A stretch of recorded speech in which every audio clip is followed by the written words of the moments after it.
Elia juga manusia. Elia yang gagah perkasa, takut mati juga. Melarikan diri dari murka Isabel. Tuhan hadir, Tuhan pulihkan, Tuhan kuatkan. Tuhan mengutus malaikat, memberi roti malaikat. Elia makan roti dan 40 hari dia kuat berjalan. Ingat, Yesus adalah roti hidup dan Yesus adalah air hidup. Kembali di channel YouTube Agathos Adelphos. Salam waras, cerdas, bijaksana. Berani, kompeten, efektif karena Roh Kudus. 1 Raja-Raja pasal 19 ayat 1 sampai ayat 8. Ketika Ahab memberitahukan kepada Isabel segala yang dilakukan Elia dan perihal Elia membunuh semua nabi itu dengan pedang, maka Isabel menyuruh seorang suruhan mengatakan kepada Elia, "Beginilah kiranya para Allah menghukum aku, bahkan lebih daripada itu, jika besok kira-kira pada waktu ini aku tidak membuat nyawamu sama seperti nyawa salah seorang dari mereka itu." Maka takutlah ia, lalu bangkit dan pergi menyelamatkan nyawanya. Dan setelah sampai ke Berseba yang termasuk wilayah Yehuda, ia meninggalkan bujangnya di sana. Tetapi ia sendiri masuk ke padang gurun sehari perjalanan jauhnya, lalu duduk di bawah pohon arar. Kemudian ia ingin mati, katanya, "Cukuplah itu. Sekarang ya Tuhan, ambillah nyawaku, sebab aku tidak lebih baik daripada nenek moyangku." Sesudah itu ia berbaring dan tidur di bawah pohon arar itu. Tetapi tiba-tiba seorang malaikat menyentuh dia serta berkata kepadanya, "Bangunlah, makanlah." Ketika ia melihat sekitarnya, maka pada sebelah kepalanya ada roti bakar dan sebuah kendi berisi air. Lalu ia makan dan minum, kemudian berbaring pula. Tetapi malaikat Tuhan datang untuk kedua kalinya dan menyentuh dia serta berkata, "Bangunlah, makanlah. Sebab kalau tidak perjalananmu nanti terlalu jauh bagimu." Maka bangunlah ia, lalu makan dan minum, dan oleh kekuatan makanan itu ia berjalan 40 hari 40 malam lamanya sampai ke gunung Allah, yakni Gunung Horeb. Pertanyaan, mengapa Elia menjadi takut? Bukankah ia gagah perkasa? Saudaraku yang saya kasihi di dalam Tuhan, saya mengutip dari sumber sumber HTTPS Cahaya Pengharapan. Apa yang dilakukan Elia ketika ia mendengar kabar tersebut? Ia segera melarikan diri ke Yehuda sampai ke kota yang paling selatan, yaitu Berseba. Ia meninggalkan bujangnya di sana dan melanjutkan untuk masuk ke padang gurun. Mengapa Elia sangat takut kepada Isabel? Jika ia dapat bersandar kepada Allah untuk mengalahkan beberapa ratus nabi palsu, harusnya hanya satu Isabel tidak berarti apa-apa baginya. Mengapa ia tidak bersandar kepada Allah untuk menumpaskan Isabel? Sebenarnya Elia pergi menyelamatkan nyawanya bukan karena ia takut akan kematian. Karena ayat 4 memberitahukan kepada kita kalau Elia memohon kepada Allah untuk mengambil nyawanya. Jadi kita dapat melihat kalau Elia bukan takut mati. Karena seseorang yang takut mati tidak akan memohon untuk mati. Dan Elia bukanlah seseorang yang takut mati. Kalau tidak, Allah tidak akan menggunakannya dengan hebat. Elia melarikan diri dari Israel karena ia sudah sangat depresi dan patah semangat. Ia sangat kecewa dengan respon dari Ahab dan bangsa Israel. Jadi, kita dapat melihat bahwa bukan hanya orang yang hebat, hamba Allah yang hebat seperti Elia, Allah yang hamba Tuhan yang besar, yang terkenal seperti Elia, yang bisa menjadi kecewa. Apalagi kita. Jangan kita berpikir kalau hamba Allah akan selalu menyelesaikan segala hal-hal dengan lancar, dengan pertolongan Tuhan. Dan dia tidak pernah mengalami kesulitan. Saudaraku yang saya kasih dalam Tuhan. Elia sangat setia kepada Allah. Dan ia juga melayani Israel dengan segenap hati dan segenap tenaganya, segenap pikirannya. Namun reaksi bangsa Israel terhadap Allah masih tetap bercabang hati. Tidak dingin dan tidak panas menurut Alkitab. Kemudian Isabel memerintahkan untuk membunuh Elia, tetapi Ahab suaminya itu, raja Israel itu, yang sudah menyaksikan mujizat Allah dan yang sudah mengalami turunnya hujan yang deras, tidak menghentikan, tidak mencegah perbuatan Isabel itu. Itu yang sumber yang kita baca dari Cahaya Pengharapan. Ada sumber lain dari Franklin Sion. Kalau Elia memang takut, maka ia menunjukkan bahwa ia tidak belajar dari pengalamannya. Karena selama 3,5 tahun ia dilindungi oleh Tuhan. Tetapi bukankah kita juga seperti itu? Selama ini kita dipelihara oleh Tuhan, tapi kita terus khawatir pada saat krisis ekonomi. Rasa takut Elia menunjukkan bahwa ia cuma manusia biasa seperti kita. Bandingkan dengan Yakobus pasal 5 ayat 17. Elia lari ke Berseba. Lalu setelah dari Berseba dia lari ke padang gurun. Di dalam ayat 3 dan ayat 4. Berseba terletak pada batas selatan dari Palestina. Ini terletak di luar wilayah kekuasaan Ahab, tetapi masih termasuk wilayah Yehuda. Sekitar 95 mil atau kurang lebih 150 km. Sehingga ada di bawah kekuasaan Raja Yehuda, yaitu Yosafat. Karena Yosafat mempunyai hubungan baik dengan Ahab, maka Elia pun cemas. Maka dia lari lebih jauh. Kesalahan Elia di sini adalah bahwa ia tidak minta petunjuk Tuhan. Baik pada waktu di Israel maupun di Berseba. Ia tidak meminta petunjuk. Dia tidak minta pimpinan Tuhan. Juga ia meninggalkan pelayanan tanpa permisi kepada Tuhan.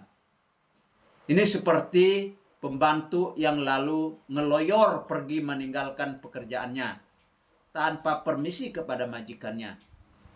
Kalau saudara jadi majikannya, apakah saudara tidak marah? Kalau ya, jangan jadi pelayan seperti itu. Bandingkan dalam pasal 17 ayat 2 ayat 8, pasal 18 ayat 1, di mana ia bertindak setelah mendapat firman dari Tuhan. Elia minta mati. Ini menunjukkan bahwa Elia mengalami depresi yang sangat dalam. Tetapi apakah penyebabnya Elia depresi? Ayat 10, ayat 14. Orang yang mempunyai semangat yang hebat adalah orang yang paling mudah mengalami depresi pada waktu mengalami kegagalan. Ini perasaan gagal dalam melayani. Seharusnya Elia ingin sukses semua pelayanannya. Namun kenyataannya tidak demikian. Ada halangannya. Seharusnya Elia ingat bahwa God does not call us to be successful, but to be faithful. Allah tidak memanggil kita untuk sukses, tetapi untuk setia. Allah tidak memanggil kita untuk sukses atau selalu sukses, tetapi untuk setia. Alasan Elia itu adalah kelemahan fisik. Ia lari menempuh jarak dari Israel ke Berseba, yaitu sekitar 95 mil atau lebih kurang 150 km. Dan masih ditambah lagi sehari perjalanan ke padang gurun. Ayat 4 bagian A. Ini membuat ia mengalami kelelahan yang luar biasa. Ditambah lagi ia mengalami kelaparan. Ini terlihat di dalam ayat 5 sampai ayat 7, di mana Tuhan menanganinya bukan hanya dengan memberi istirahat, tidur, tetapi juga dengan memberinya makanan. Karena itu dalam keadaan depresi sekalipun olahraga adalah sesuatu yang baik, tetapi jangan melakukannya secara berlebihan. Karena setelah itu bisa bahkan menambah depresi itu. Ini juga menunjukkan bahwa orang Kristen wajib memelihara kesehatan fisik. Karena kalau kesehatan fisik tidak baik, itu juga bisa menimbulkan, bahkan bisa menambah depresi. Tapi puji Tuhan saudara-saudara, Tuhan hadir, Tuhan pulihkan, Tuhan kuatkan. Setelah Elia disuguhi roti malaikat, 40 hari dia memiliki kekuatan. Kita ingat Yesus adalah roti hidup, Yesus adalah air hidup. Nanti kita akan jelaskan makna daripada Yesus roti hidup. Di saat paling kritis, di saat paling genting, di saat paling memerlukan pertolongan, Allah hadir. Allah hadir untuk Elia. Allah hadir bukan dalam bentuk burung gagak, itu sudah lewat. Bukan dalam bentuk ibu janda, itu sudah lewat. Juga bukan dari seorang pegawai Raja Ahab atau bahkan dari Rahab sendiri. Tetapi Allah hadir dalam bentuk malaikat Tuhan, Malak Yahweh. Dalam pelajaran angelologi atau pelajaran tentang malaikat, ini adalah penampakan Tuhan sendiri dalam wujud malaikat yang disebut dengan istilah teologianya adalah teofani. Teofani itu adalah penampakan Tuhan dalam wujud, entahkah itu wujud manusia ataukah wujud malaikat. Dalam kasus ini, teofani, penampakan dalam perwujudan malaikat. Itu adalah Tuhan sendiri. Dan jika dikaitkan dengan konteks luas dalam perjanjian baru, ini adalah Yesus, Immanuel, Allah beserta. Ya. Immanuel berarti Allah beserta kita. Yesus Kristus menunjukkan bahwa ia adalah juru selamat yang ditetapkan dan diurapi. Juru selamat yang hadir di saat-saat susah, di saat-saat genting, di saat-saat diperlukan. Dia hadir. Dan dia hadir membawa keperluan Nabi itu, yaitu roti, malaikat, dan air minum. Saudaraku yang saya kasih di dalam Tuhan, dia makan roti malaikat dan kuat selama 40 hari, 40 malam di dalam perjalanannya. Tentang roti, kita ingat di padang gurun mereka mendapat roti mana, semacam tepung warna putih kekuningan. Mana adalah mujizat Tuhan untuk memelihara umat Israel selama 40 tahun berada di padang gurun, sampai mereka memperoleh makanan saat menduduki tanah Kanaan. Pada waktu itu pemberian mana dihentikan saat mereka sudah mendapat gandum, roti, daging, buah-buahan di Kanaan. Saudaraku yang saya kasih di dalam Tuhan, dalam kitab Keluaran pasal 16 diceritakan bahwa Tuhan menurunkan mana sehari sebelum hari Sabat 2 kali. 2 kali lipat lebih banyak daripada hari biasanya. Tujuannya adalah agar mereka mengumpulkan roti lebih banyak di hari Sabat itu, supaya ada persediaan makanan ketika hari Sabat. Di hari Sabat mereka tidak boleh memetik roti mana itu. Mereka tidak boleh bekerja. Apa yang tersisa dari hari ke-6 itulah yang mereka makan. Ada yang berpendapat bahwa roti mana itu adalah getah yang dikeluarkan oleh serangga menjadi seperti embun yang mempunyai rasa menyerupai madu dari kumbang parasit tre ala mana. Tetapi peristiwa mulainya sampai berhentinya pemberian roti mana ini adalah sebenarnya mujizat. Roti yang diberikan malaikat Tuhan kepada Elia yang memberikan pemulihan, memberikan kesegaran, memberi kekuatan baru, dan dapat bertahan sampai 40 hari, 40 malam. Bagaimana Elia bisa tetap segar, bisa kuat. Ini juga adalah mujizat, saudara-saudara. Bagaimanakah kandungan nutrisi daripada roti itu? Ini pastilah kandungannya itu sempurna. Alkitab juga katakan, Yesus berkata, "Akulah roti hidup." Roti yang turun dari surga. Yesus Kristus dan orang banyak di Galilea menunjukkan kepada di mana Yesus menyatakan dirinya sebagai roti hidup yang turun dari surga di dalam Injil Yohanes pasal yang ke-6. Roti itu disebut sebagai makanan orang percaya di zaman baru. Selain itu, roti mana juga disebut sebagai roti dari surga. Yesus digambarkan sebagai roti kehidupan. Mengapa? Karena ia memberi kehidupan. Kehidupan itu ada 2, bios dan zoe. Bios, kehidupan biasa, ada nafas, ada nyawa, ada roh. Zoe adalah hidup yang kekal, hidup yang berkualitas, hidup yang sempurna, hidup yang tidak bakal mati, tidak bakal binasa, tidak akan susah, tidak terkena oleh sakit penyakit. Itulah Zoe. Bahkan di zaman COVID beberapa waktu yang lalu tidak akan terkena kalau Zoe itu ada. Namun, saudaraku yang saya kasih dalam Tuhan, kita masih mengenakan bios. Yesus digambarkan sebagai roti karena ia memberi tenaga, memberi kekuatan. Bagaimana tidak? Dunia ini banyak kesusahan, memerlukan tenaga, memerlukan kekuatan daripada Yesus. Sebab itu dunia ini memerlukan Yesus.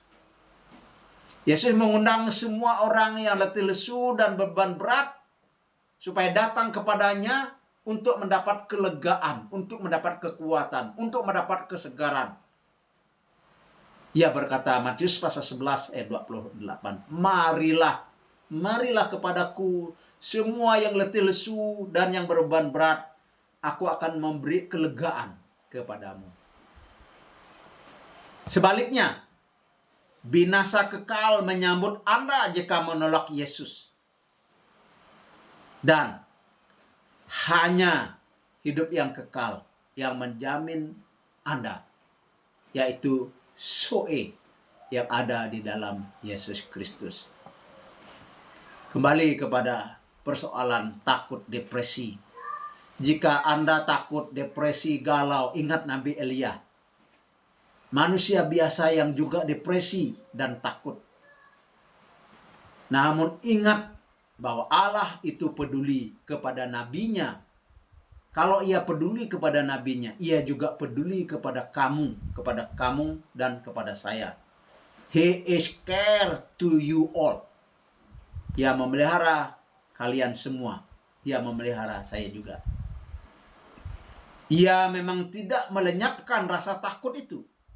Ia tidak melenyapkan rasa galau itu. Tetapi ia hadir menolong. Dia hadir menguatkan. Dia hadir memulihkan dalam saat yang penting dan genting. Ia tidak hadir dalam bentuk burung gagak. Dia tidak hadir dalam bentuk janda pada saat ini. Dia tidak hadir dalam bentuk Obaja sebagai Raja Ahab. Bahkan dia tidak hadir dalam bentuk Ahab sendiri yang menolongnya. Tetapi dalam kasus ini ia hadir dalam rupa seorang malaikat Tuhan. Dan ia adalah Tuhan sendiri. Ia adalah Yesus Kristus. Penjelmaannya di dalam perjanjian lama. Ada sepotong lagu, syairnya begini. Allah mengerti, Allah peduli segala persoalan yang kita hadapi, tak akan pernah dibiarkannya ku bergumul sendiri, sebab Allah peduli. Allah peduli. Allah hidup dan berkuasa. Percayalah kepadanya, harapkanlah pertolongannya. Ia tidak tidur, ia tidak lelah, ia tidak kewalahan. Pertolongannya selalu tepat waktu, tidak pernah terlambat. Percayalah, mujizat masih ada. Setidak-tidaknya Tuhan dengar doa kita. Tuhan jawab doa kita sesuai dengan keperluan kita masing-masing. Sesuai dengan waktu yang dari Tuhan. Tuhan bekerja membuat mujizatnya, entah secara langsung, entah secara proses. In God we trust. Without God we are nothing. With God we can do anything. Be wise, be smart. Kembangkan, kelola potensi Anda. Abaikan ejekan hinaan orang. Anggap itu sampah atau pecut untuk kita maju lebih kencang.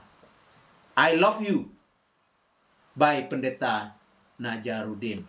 Tuhan mengasihi dan memberkati kita sekalian.